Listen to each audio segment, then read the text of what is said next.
കഴിഞ്ഞ 24 മണിക്കൂറുകളിൽ അമേരിക്കയുടെ 4 വിമാനങ്ങൾ അടിച്ചു തകർത്തുവെന്ന് ഇറാൻ. ഈ ഒരു കാര്യം യുഎസും കൺഫേം ചെയ്തിട്ടുണ്ട്. അതുപോലെ ഇറാനിലുള്ള അമേരിക്കൻ സ്പൈ നെറ്റ്വർക്ക് അടിച്ചു തകർത്തു എന്ന് ഇറാന്റെ ഭാഗത്തു നിന്ന് വരുന്ന റിപ്പോർട്ടുകൾ സൂചിപ്പിക്കുന്നു. അതുപോലെ മറ്റൊരു കാര്യം, ഇറാനെതിരെ യുഎന്റെ മിലിറ്ററി ആക്ഷനെ എതിർത്ത് 3 രാജ്യങ്ങൾ ഇപ്പോൾ രംഗത്ത് വന്നിട്ടുണ്ട്. അത് നമുക്ക് ഡീറ്റെയിൽ ആയി ഡിസ്കസ് ചെയ്യാം. അതിനോടൊപ്പം നെതന്യാഹുവിന്റെ ചില തള്ളും കൂടി നമുക്ക് കേൾക്കാം.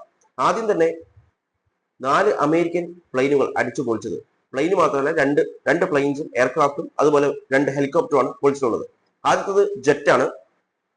ഇന്നലത്തെ വീഡിയോയിൽ ഞാൻ പറഞ്ഞിട്ടുണ്ടായിരുന്നു F-36 ഇറാൻ അടിച്ചു പൊളിച്ചു എന്ന് പറഞ്ഞിട്ടുണ്ട് എന്ന്. എന്നാൽ ആ കാര്യം ആ സമയത്ത് US കൺഫേം ചെയ്തിട്ടില്ല. എന്നാൽ അത് US കൺഫേം ചെയ്തിട്ടുണ്ട്. അതിന് റെസ്ക്യൂ ടീമിനെയും കൂടി അയച്ചിട്ടുണ്ടായിരുന്നു. അത് പൊളിഞ്ഞ ദൃശ്യങ്ങളും അതുപോലെ അതിന്റെ റെസ്ക്യൂ അയച്ചിട്ടുള്ള വീഡിയോസും നമുക്കൊന്ന് കാണാം.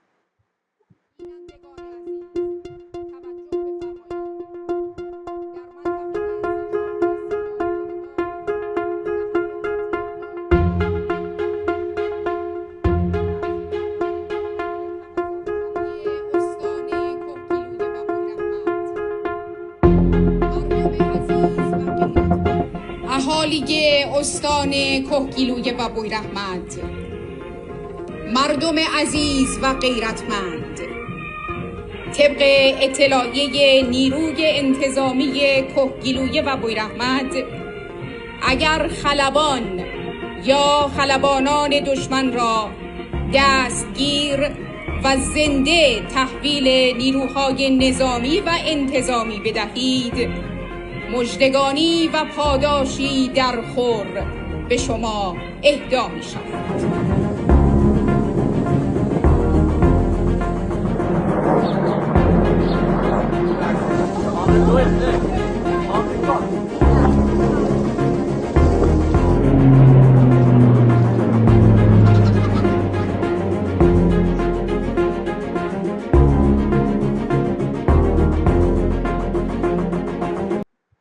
ഇത് ഇറാൻ മീഡിയ ഇട്ടിട്ടുള്ള വിഷ്വൽസ് ആണ്. എന്നാൽ US മീഡിയയും ഈ ഒരു കാര്യം സ്ഥിരീകരിച്ചിട്ടുണ്ട്. US ഒഫീഷ്യൽസും ഈ ഒരു കാര്യം സ്ഥിരീകരിച്ചിട്ടുണ്ട്.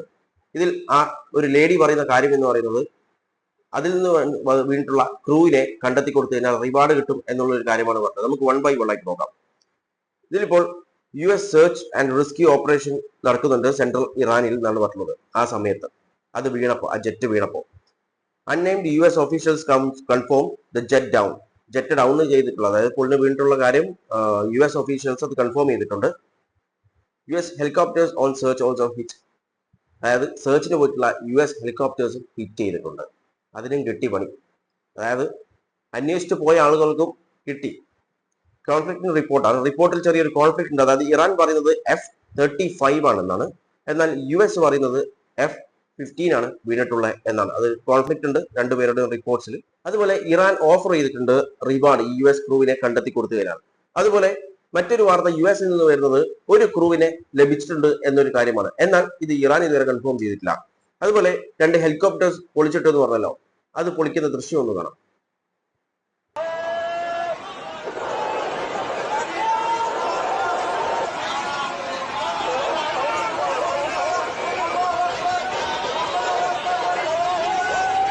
പൊളിഞ്ഞു വീഴുന്ന ദൃശ്യമാണ് കണ്ടിട്ടുള്ളത്. അതായത് ആദ്യം വീണിട്ടുള്ളത് ജെറ്റാണ്. അതിനെ സെർച്ച് ചെയ്തിട്ട് പോയിട്ടുള്ള 2 ഹെലികോപ്റ്റേഴ്സ്, പിന്നെ ഒരു പ്ലെയിൻ. ആ പ്ലെയിൻ എന്ന് പറയുന്നത് A-10 ആണ്. A-10 കൂടി അടിച്ചു തകർത്തിട്ടുണ്ട് എന്നാണ് ഇറാന്റെ ഭാഗത്തു നിന്ന് വരുന്നിട്ടുള്ള റിപ്പോർട്ടുകൾ. എന്നാൽ ഈ ഒരു കാര്യം, അതായത് ബാക്കിയൊക്കെ US കൺഫേം ചെയ്തിട്ടുണ്ട്. 2 ഹെലികോപ്റ്റർ ആയാലും ജെറ്റ് ആയാലും എല്ലാം കൺഫേം ചെയ്തിട്ടുണ്ട്. പക്ഷേ A-10ന്റെ കാര്യം മാത്രം ഇതുവരെ കൺഫേം ചെയ്തിട്ടില്ല. സ്വാഭാവികമായിട്ടും കുറച്ച് മണിക്കൂറിനുള്ളിൽ കൺഫേം ചെയ്യുമെന്ന് നമുക്ക് പ്രതീക്ഷിക്കാം. നമ്മളിവിടെ വ്യക്തമായി മനസ്സിലാക്കേണ്ട ഒരു കാര്യമുണ്ട്. ട്രംപ് പറഞ്ഞിട്ടുള്ളത് ഇറാനിലെ നേച്ചുറൽ റിസോഴ്സസ് ഒക്കെ അവർക്ക് വേണമെന്നാണ്. ഇറാൻ ഇപ്പോൾ പറഞ്ഞത് നേച്ചുറൽ റിസോഴ്സസ് അല്ല, നിങ്ങൾ എല്ലാം എടുത്തോന്ന് പറഞ്ഞിപ്പോ മിസൈൽസ് ഒക്കെ എല്ലാം കൊടുക്കുന്നുണ്ട്. ബേസിലൊക്കെ വീണത് കണ്ടിട്ടുണ്ടായിരുന്നു. എല്ലാം അങ്ങ് കൊടുക്കലാണ്. എല്ലാം നിങ്ങൾ തന്നെ എടുത്തോ. കൊടുക്കുന്ന സമയത്ത് ഓരോന്ന് പൊട്ടുന്നുണ്ട് എന്നൊരു കാര്യം മാത്രമേ ഉള്ളൂ. അതുപോലെ മറ്റൊരു കാര്യമാണ്, ഇറാനിൽ നിന്നും US സ്പൈകളെ അറസ്റ്റ് ചെയ്തു എന്നുള്ള റിപ്പോർട്ട്. ഇറാന്റെ ഇന്റലിജൻസ് മിനിസ്ട്രിയുടെ റിപ്പോർട്ട് പ്രകാരം ഈസ്റ്റേൺ ഇറാനിൽ നിന്നും ഏകദേശം 28 പേരെ, ഇസ്രായേലും US-മായി ബന്ധപ്പെട്ടിട്ടുള്ള 28 പേരെ അറസ്റ്റ് ചെയ്തു എന്നാണ് പറഞ്ഞത്. അവർക്ക് പറയാനുള്ളത് ഒന്ന് കണ്ടുനോക്കാം. از ترامپ خواستم که به ایران یه حمله نظامی بکنه. یه توییت زده بودم و جاوید شاه و نوشته بودم که بیان کمک بکنین و من از طریق ارتباط امن اینترنشنال بهشون پیام دادم که مجتمع و وزارت بمبارون کرد و رفت. این پیام هم به صفحه پیج اینستاگرام نتانیاهو فرستادم. و من هم این موقعیت ها رو که شامل حسینی کلانتری مسجد باشگاه تیراندازی در و موقعیت تجمع نیروهای سپاه و بسیج رو براشون فرستادم. കേട്ടില്ലേ? ഇവരാണ് അമേരിക്കയ്ക്കും ഇസ്രായേലിനും എവിടെയൊക്കെ സ്പോട്ട് ചെയ്യണം, എവിടെയൊക്കെ അറ്റാക്ക് ചെയ്യണം എന്നുള്ള ലൊക്കേഷൻസ് അടക്കമുള്ള കാര്യങ്ങൾ എത്തിച്ചു കൊടുത്തിട്ടുണ്ടായിരുന്നത്. ഇവർ തന്നെ പറഞ്ഞു സ്കൂളുകൾ, പള്ളികൾ, അങ്ങനെ ഒരുപാട് ലൊക്കേഷൻസ്, IRGCയുടെ അവർ ഗ്യാദർ ചെയ്യുന്ന ലൊക്കേഷൻസ്, അങ്ങനെ പല ലൊക്കേഷൻസും ഇവർ അയച്ചു കൊടുത്തിട്ട് അതിനനുസരിച്ചിട്ടാണ് US-ഉം ഇസ്രായേലും അറ്റാക്ക് ചെയ്തുകൊണ്ടിരുന്നത്. ഈ സ്പൈ നെറ്റ്വർക്കാണ് ഇപ്പോൾ ഇസ്രായേൽ തകർത്തിട്ടുള്ളത്. നമുക്കറിയാം ഈ യുദ്ധം തുടങ്ങിയത് മുതൽ തന്നെ ഒരുപാട് സ്പൈകളെ ഇറാൻ തെരഞ്ഞു പിടിച്ച് കണ്ടെത്തി കൊന്നു കളഞ്ഞിട്ടുണ്ട് എന്നുള്ള റിപ്പോർട്ടുകൾ ഇറാനിൽ നിന്നും വരാറുണ്ടായിരുന്നു യുദ്ധം സ്റ്റാർട്ട് ചെയ്ത മുതലേ. കാരണം അത്രപാട് സ്പൈകളെ ഇസ്രായേലിൽ അങ്ങോട്ട് കയറ്റി വിട്ടിട്ടുണ്ടായിരുന്നു ഇറാനിലേക്ക്. അതൊക്കെ ഇപ്പോൾ ഓരോന്നായി കണ്ടെത്തി കൊന്നുകൊണ്ടിരിക്കുകയാണ്. ആ കണക്കിലാണ് ഇപ്പോൾ 28 പേരെ ഈസ്റ്റേൺ ഇറാനിൽ നിന്നും കണ്ടെത്തിയിട്ടുള്ളത്. ഇവരെ ഇനി എന്ത് ചെയ്യുമെന്ന് ആർക്കറിയാം? ചിലപ്പം മിസൈലിലൊക്കെ കെട്ടിയിട്ട് അങ്ങോട്ടേക്ക് ഇസ്രായേലിലേക്ക് തന്നെ തിരിച്ചു കൊടുക്കുമായിരിക്കും. അതുപോലെ മറ്റൊരു പ്രധാനപ്പെട്ട വാർത്ത വന്നുകൊണ്ടിരിക്കുന്നത് ഇറാനെതിരെ UN-ന്റെ മിലിറ്ററി ആക്ഷൻ പ്ലാൻ ബ്ലോക്ക് ചെയ്തിട്ടുണ്ട്. ഈ ആക്ഷൻ പ്ലാൻ എന്തിനാണെന്നല്ല, military action plan strait of Hormuz reopen ചെയ്യാൻ വേണ്ടിയിട്ടാണ് UN-ന്റെ ഈ ഒരു മിലിറ്ററി ആക്ഷൻ അഗൈൻസ്റ്റ് ഇറാൻ. എന്നാൽ ഈ ഒരു കാര്യം ബ്ലോക്ക് ചെയ്തിരിക്കുകയാണ് റഷ്യ, ഫ്രാൻസ്, ചൈന. ഈ 3 കൺട്രീസ് ആണ് ഈ ഒരു പ്ലാനിനെ ഇപ്പോൾ ബ്ലോക്ക് ചെയ്തിട്ടുള്ളത്. ഇപ്പോൾ അത് ചെയ്യാൻ പാടില്ല എന്നാണ് പറഞ്ഞിട്ടുള്ളത്. നമുക്കറിയാം സ്ട്രീറ്റ് ഓഫ് ഹോർമൂസ് എത്രത്തോളം ഇമ്പോർട്ടന്റ് ആണ് ഓരോ രാജ്യങ്ങൾക്കും എന്ന്. പക്ഷേ UN ഇപ്പോൾ ഇടപെടേണ്ട കാര്യം എന്ന് പറയുന്നത് ആവശ്യമില്ലാതെ മറ്റൊരു രാജ്യത്ത് പോയി യുദ്ധം ചെയ്ത US-നെയും അതുപോലെ ഇസ്രായേലിനെയും നിലക്ക് നിർത്തുക എന്നുള്ളതാണ്. അതിന് സാധിക്കുമോ? സാധിക്കുമെങ്കിൽ ആദ്യം അത് ചെയ്ത് കാണിക്കുക. അതിനുശേഷം സ്ട്രീറ്റ് ഓഫ് ഹോർമൂസ് തുറക്കുകയോ എന്ത് വേണമെങ്കിലും ചെയ്യാം. അല്ലാതെ ഒരു കാര്യം ഒരു സൈഡ് മാത്രം നോക്കിയത് എവിടെയാണോ ന്യായം ആ സ്ഥലത്ത് വേണം നിൽക്കാൻ. ഇവിടെ ന്യായം ഇറാന്റെ ഭാഗത്താണ്. കാരണം യാതൊരു തരത്തിലുള്ള പ്രൊവോക്കേഷനും ഇല്ലാതെ ഇസ്രായേലും US-ഉം അവരെ അറ്റാക്ക് ചെയ്തു. They are defending their land. ഇപ്പോൾ ഇറാൻ ചെയ്തുകൊണ്ടിരിക്കുന്നത് അവരുടെ ലാൻഡ് അവർ ഡിഫെൻഡ് ചെയ്യുകയാണ്. അപ്പോൾ ഏകദേശം നമുക്കറിയാം ലോകത്തിലെ ഏകദേശം എല്ലാ രാജ്യങ്ങളും ഇറാന്റെ കൂടെയാണ് നിൽക്കുന്നത്. കാരണം US-നെ ആരും സപ്പോർട്ട് ചെയ്യുന്നില്ല. US-ഉം ഇസ്രായേലും പരമാവധി പുറത്തുനിന്നുള്ള എക്സ്റ്റേണൽ ഹെൽപ്പിന് വേണ്ടിയിട്ട് കെഞ്ചി യാചിക്കുന്നുണ്ട് പല രാജ്യങ്ങളോടും.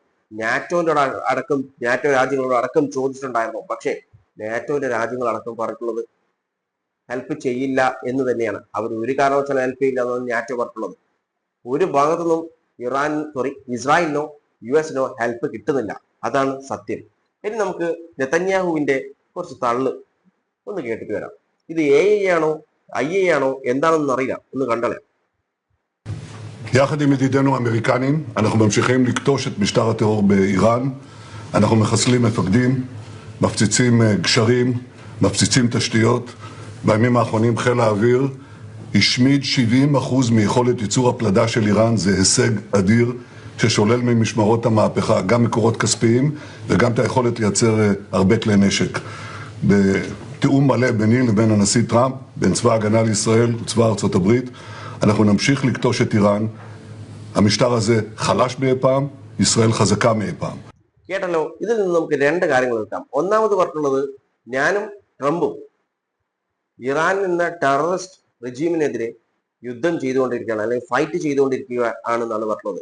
യഥാർത്ഥത്തിൽ ഇവിടെ ആരാണ് ടെററിസ്റ്റ്? ഇറാനാണോ അതോ US ഇസ്രായേൽ ആണോ?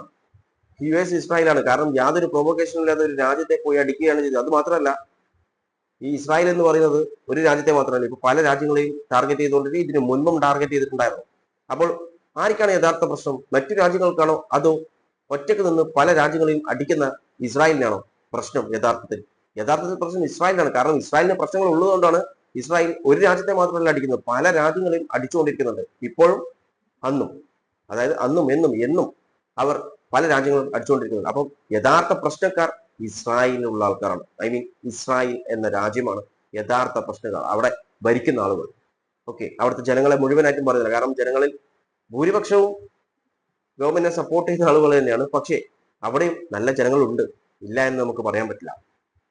ഇനി പിന്നീട് പറഞ്ഞ ഒരു കാര്യം, രണ്ടാമത് പറഞ്ഞിട്ടുള്ള കാര്യം, ഇറാൻ വീക്കർ ആയിക്കൊണ്ടിരിക്കുകയാണ്, ഇസ്രായേൽ സ്ട്രോങ്ങർ ആണെന്നാണ് പറഞ്ഞത്. ഒന്നൊരു വീഡിയോ ആണ്.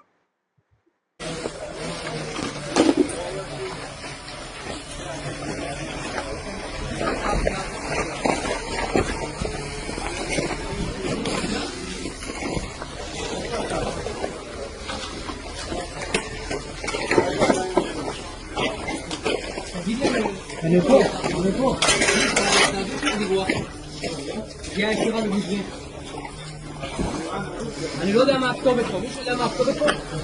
כנפי נשרים 11.